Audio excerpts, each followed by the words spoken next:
Let's talk about quadratic equations and parabolas.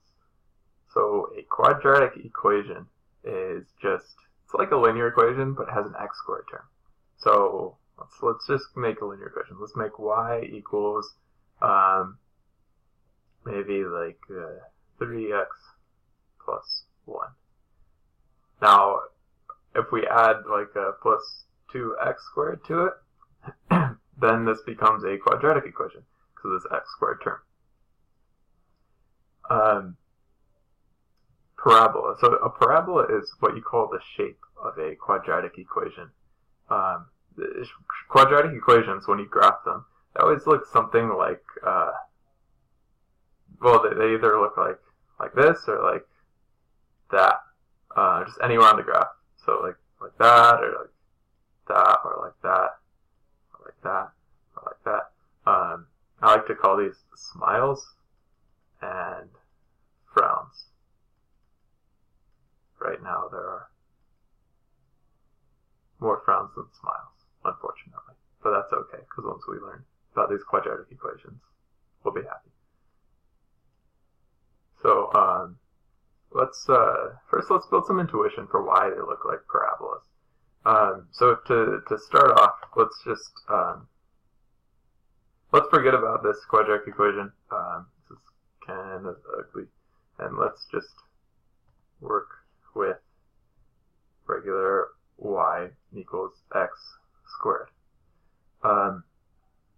So usually, well, when we were graphing linear equations, the way we learned to graph those was we just made a table at first when we didn't really know what to do, an x and y table. So let's do that same thing here. Let's make a table: 0, 1, 2, -1, -2. Also going to erase our smiles and frowns here because we need more space to graph this.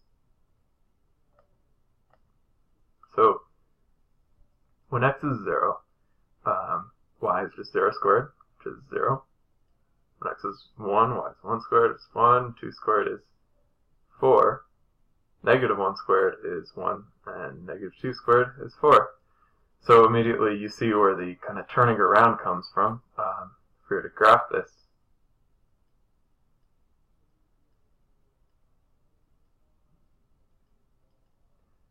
0, 0,